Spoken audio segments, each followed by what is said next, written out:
Meu nome é Marcelo Toledo, eu tenho 56 anos, nasci em Itapecerica, Minas Gerais.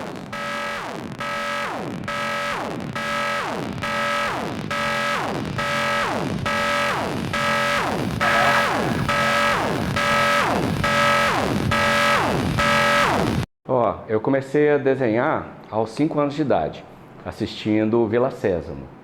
E ali depois eu comecei, logo quando eu comecei a aprender a ler, eu herdei os HQs, os gibis da minha irmã e do meu irmão mais velhos. E aí ali realmente depois eu já fiquei mais impressionado mesmo com os enlatados de ficção científica, né? Tipo Perdidos no Espaço, Terra de Gigantes, é, e super-heróis, né? Tipo Batman, que era ele e o Fantasma, eram meus dois preferidos. Então ali eu já despertei o interesse de ser um ilustrador, sabe? Então isso já era notório. Tanto na escola, como eu já sabia desenhar, eu que ilustrava os posters de temáticos assim, né? Tipo da independência. Então ali realmente eu vi que a minha carreira ia ser um desenhista, né?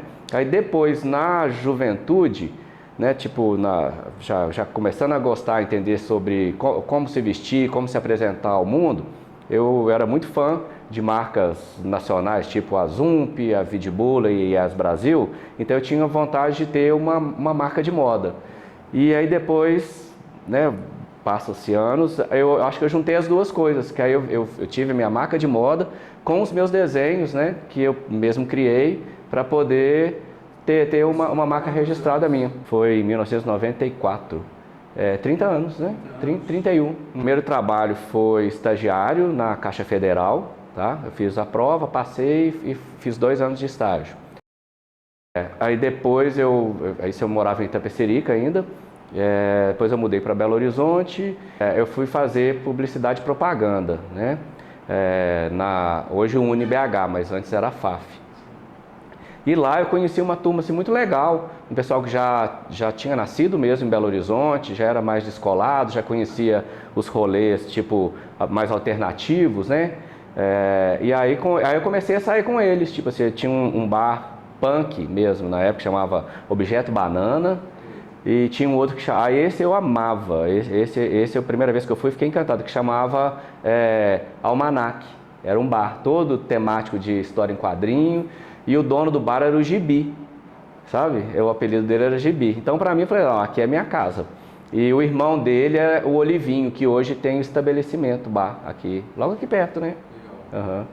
Mas essa era a Belo Horizonte que começou a te inspirar mais? Sim, e aí ali realmente eu comecei a conhecer pessoas mais ligadas ao mundo, realmente, tipo de música, né? De moda, porque com essa história de conviver e frequentar esses bares e também tinham 2 clubes nessa mesma época, logo quando eu estava na faculdade, cheguei em BH, que era o The Great Brazilian Disaster, que foi o precursor assim de música eletrônica, acid house, né? Então ali realmente foi uma efervescência cultural assim na cidade, né? E depois teve o Ávida, que era um clube bem fechado, você só podia entrar se algum amigo seu que tivesse a carteirinha te apresentasse. Tinha uma coisa realmente de você ter um dress code, assim, né? Tipo, você tinha que estar mais style mesmo para frequentar. Então isso tudo foi me instigando. O The Great na Tomé de Souza com Getúlio Vargas, ele entrava num lado e saía no outro, ali ligando as duas ruas. E o Ávida, também na Getúlio Vargas, onde depois virou a UP, um clube também, né? Dos anos 2010, assim. Só que a UP já era mais voltada para o Electroclash, assim. E o Ávida realmente foi dessa mesma época, de 88 a 90, sabe? Era muito legal mesmo. Inspirando absurdamente. Exatamente. A saber fazer essa mistura entre os meus anseios estéticos, né? Profissionais e de cultura mesmo, de cultura pop, né? E ainda nesse meio tempo de ir para a rua e conhecer pessoas, tipo os vendedores das lojas, ficar amigo dessa turma, eu também conheci o Nós. O Nós era vendedor da Vidibolo do BH Shopping. E nós ficamos amigos usando o mesmo ônibus, que era o 2004. Eu ia para Savassi trabalhar, eu trabalhava num showroom de representações, e ele ia para o BH Shopping para trabalhar na Vidibolo, sabe? Assim a gente ficou amigo, de encontrar no mesmo horário e trocar ideia. E aí isso eu ainda estava estudando publicidade, né? E trabalhando nesse showroom de representações. E aí uma vez ele comentou, falou, eu quero fazer uma festa, eu quero discotecar, né? E piriri pororô e tal. E quem sabe você faz uma produção para mim e para minha mãe, que a Mama era hostess, né? Das festas dele. E assim a gente começou na nossa parceria também.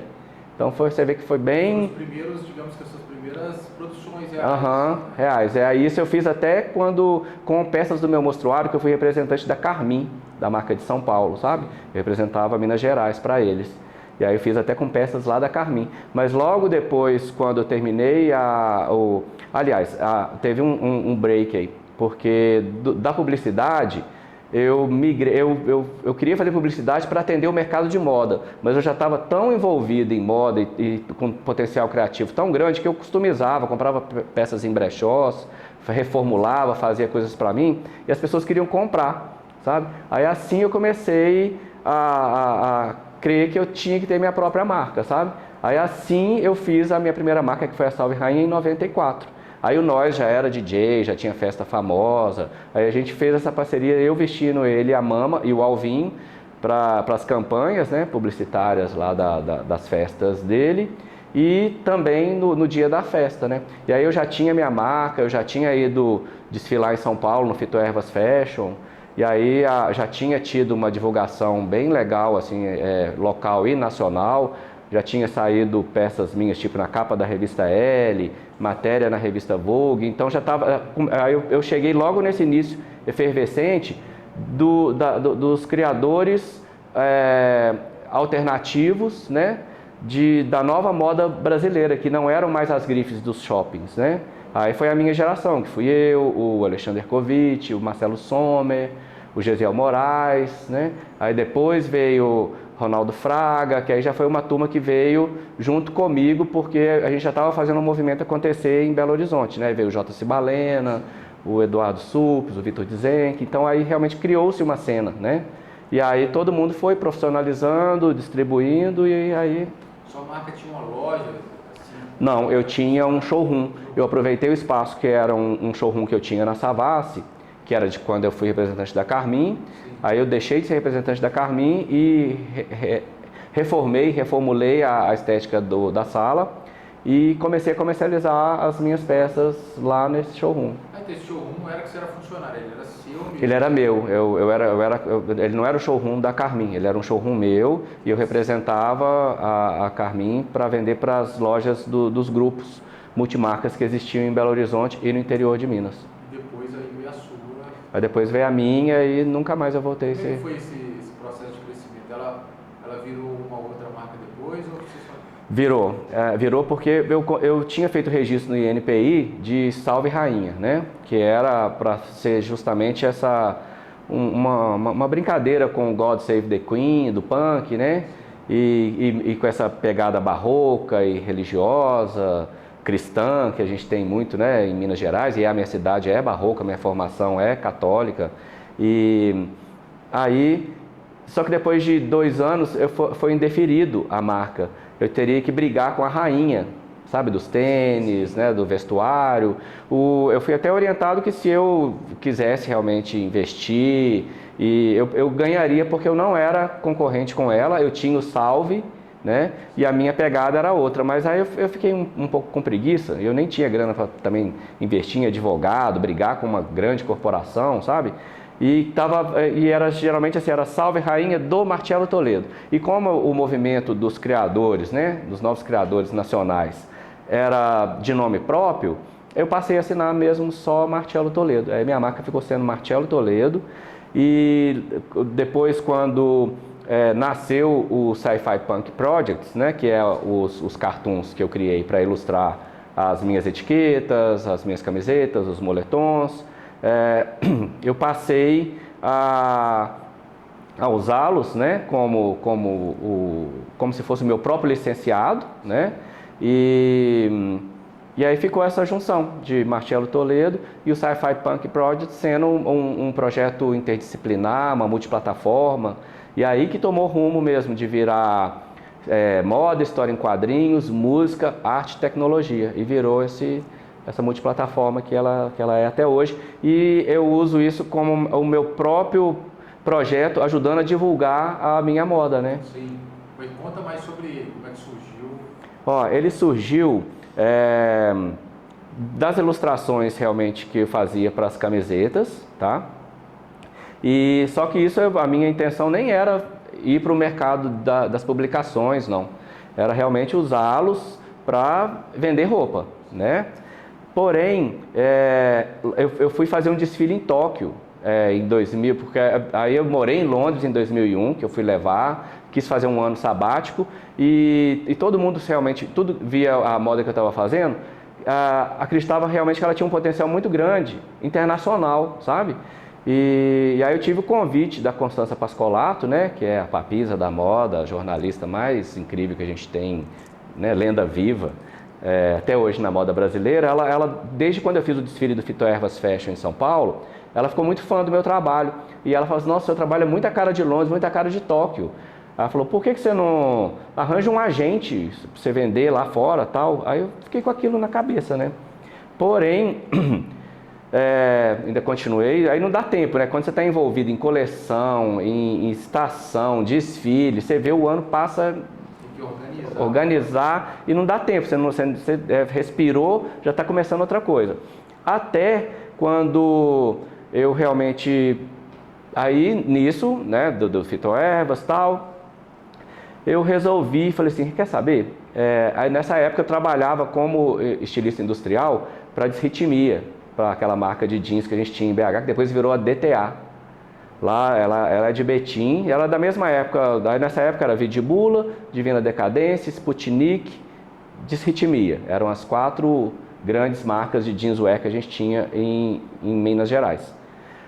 E o meu primeiro trabalho industrial foi lá, sabe? Aí lá eu conciliava entre fazer minhas coisas autorais, independentes, e a minha produção feita exclusiva para eles, né?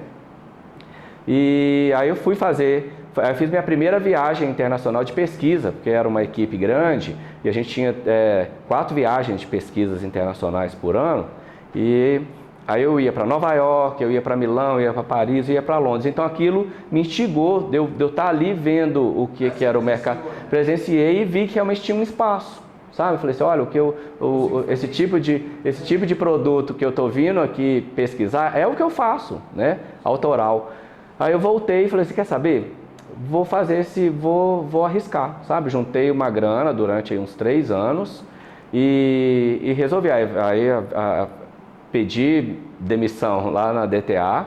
Falei: olha, eu quero focar na minha carreira, quero viver essa experiência de lá. E assim eu fui. Aí eu produzi um pequeno mostruário. A Constança Pascolato, eu entrei em contato com ela e falei: resolvi, eu vou. Ela falou: vou te arrumar um agente, porque para você entrar pela porta da frente. Eu lembro sinceramente dessa frase, assim, porque ela falou assim: não, é brasileiro, sabe, tipo assim, a gente não tem essa tradição em estar no mercado internacional. Eu vou te apresentar um casal que são agentes em Londres, você vai para lá, faz contato com eles, se eles gostarem do que você está fazendo, por lá você se ajeita. E assim aconteceu, entendeu? Já fui, contactei.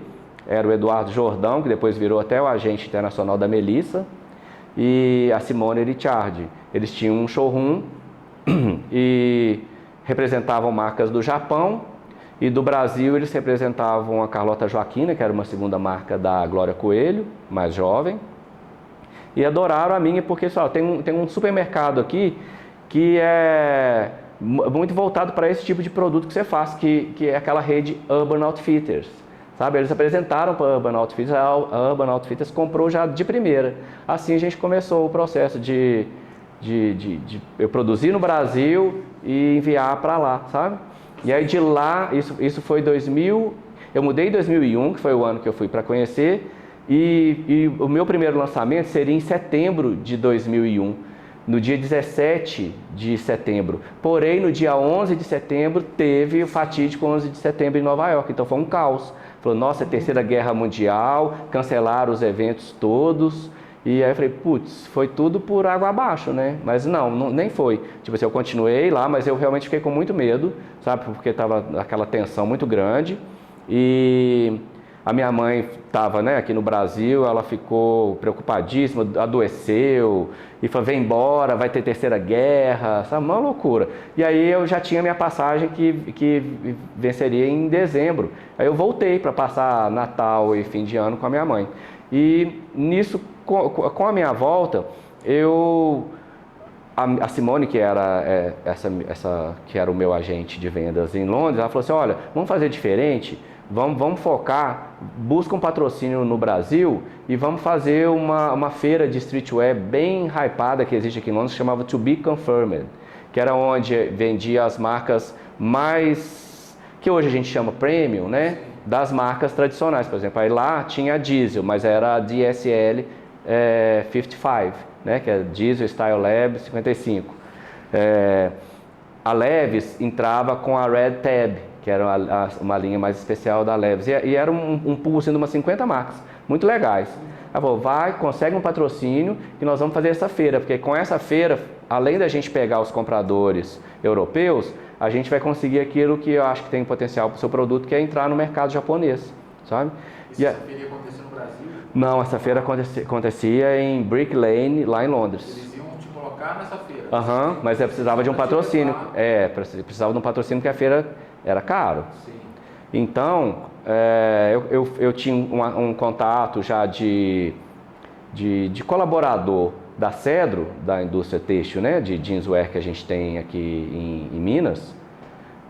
E aí eles também já estavam no processo de expansão internacional, fazendo a Columbia Tex, e tinham interesse de entrar e mostrar, né, fazer uma divulgação na Europa. Assim eu consegui o patrocínio deles para poder fazer a feira em Londres. E assim eu comecei. Aí eu fui com a minha marca, mas usando os tecidos deles que eu já usava, entendeu? Eu já usava o denim deles, eu usava a sarja deles. Exato, fez uma coisa mais casada, sabe? Foi legal? Foi super legal, foi muito bom. Ainda estava aquela tensão de medo de guerra, e eu lembro que essa feira, ela tinha saído de Brick Lane e alugou um espaço perto da Embaixada dos Estados Unidos em Londres, então a gente ficava morrendo de medo, eu falei, vai cair uma bomba nesse lugar, que isso era tipo fevereiro de 2002, sabe?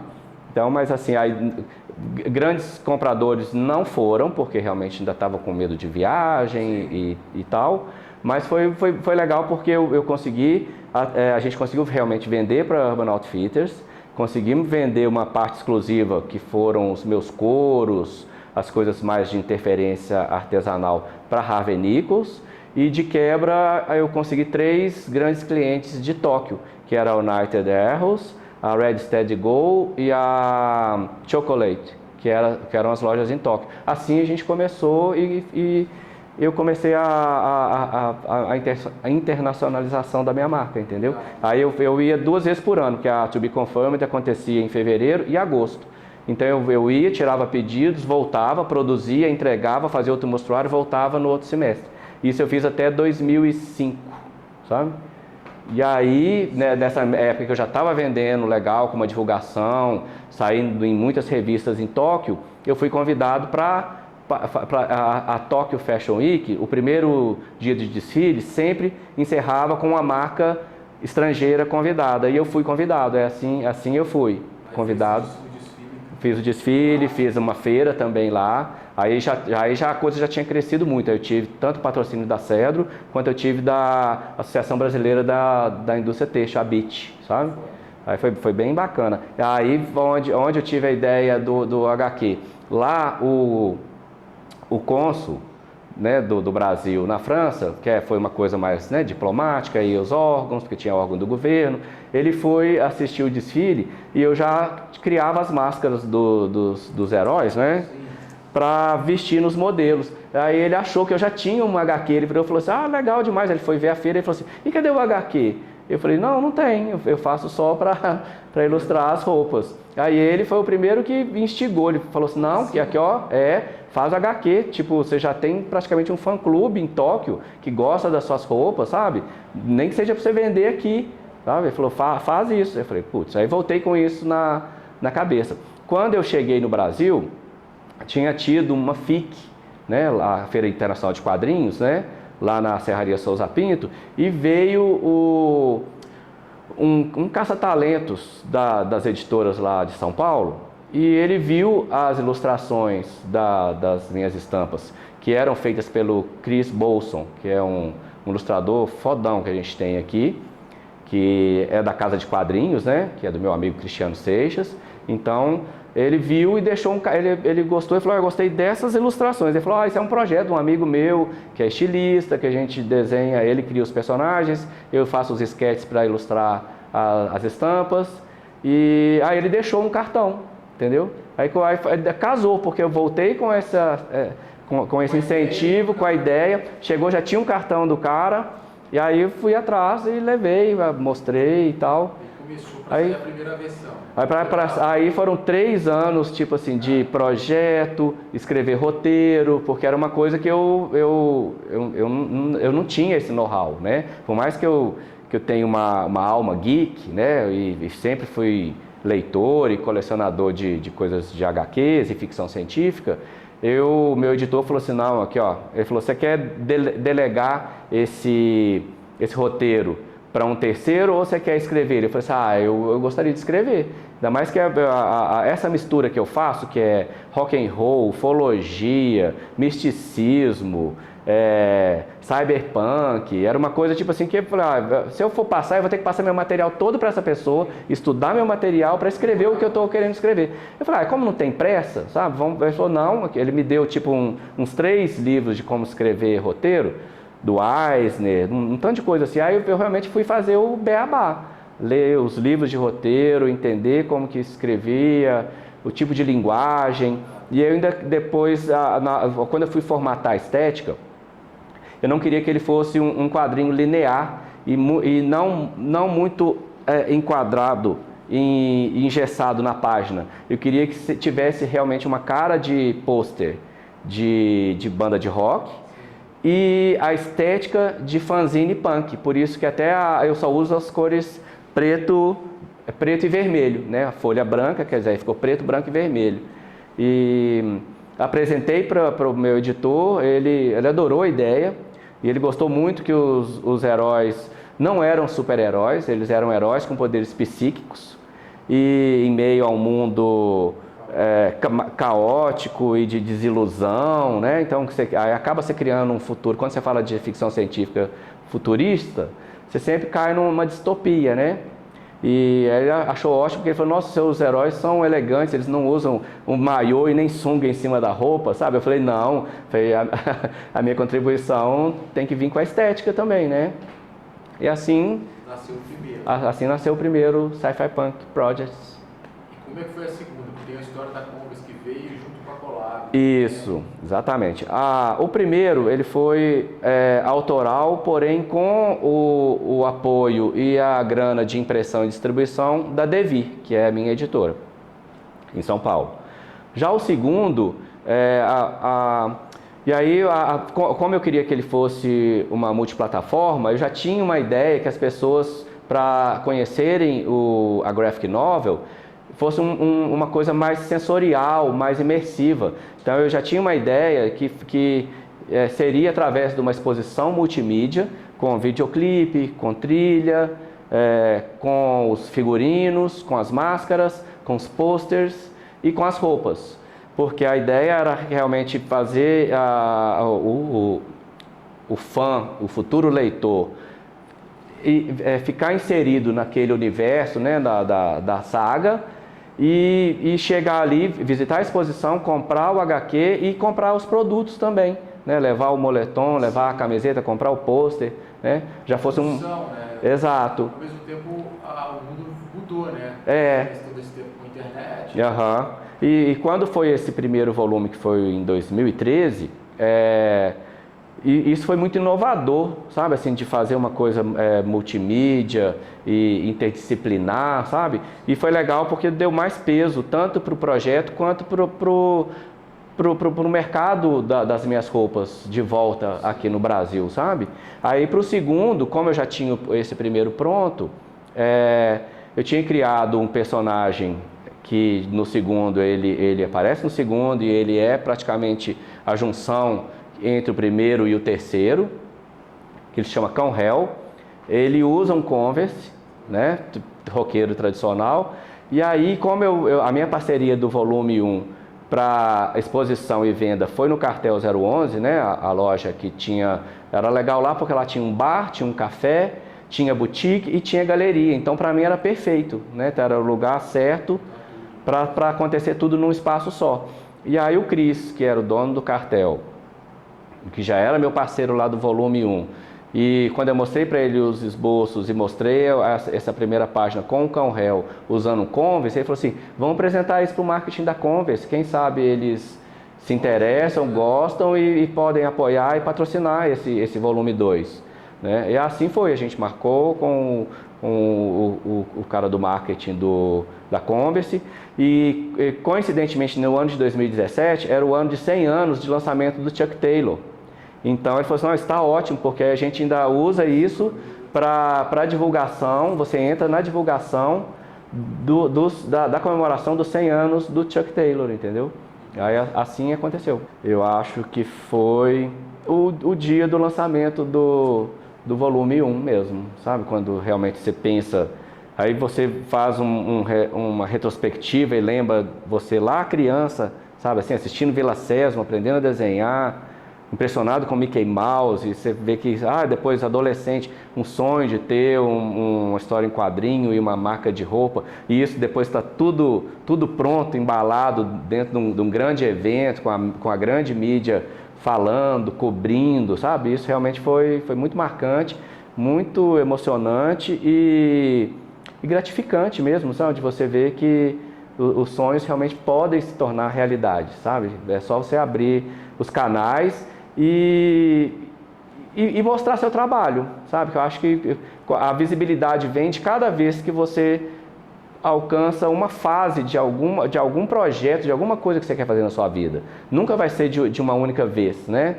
Nunca vai ser um estouro já de uma primeira vez, sabe? Tem que ir realmente com um trabalho passo a passo, sabe? Assim, esse eu acho que foi o dia mais emocionante, assim.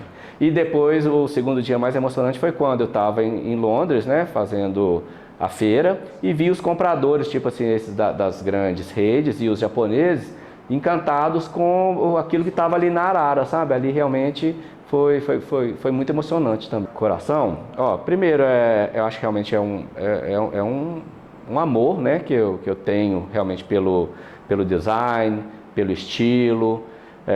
Eu acho que ela é o reflexo do tempo, então isso é muito legal a gente ver como ela tem um papel, né, cultural, né, em retratar o tempo em que ela está inserida, né? Por isso que eu acho legal, moda dos anos 60, moda dos anos 70, então quer dizer, essa datação realmente para um estudo filosófico, científico, né, fora roupas, eu acho espetacular, né, ela ser o reflexo do tempo, e ela é um grande facilitador para unir pessoas, estilos, públicos, sabe? Ela realmente é um difusor muito legal, que por mais que você veja, né, que o meu trabalho virou uma multiplataforma, né, com roupa, história em quadrinho, música, vídeo, exposição, a moda ainda é o elemento unificador desse pacotão todo, sabe?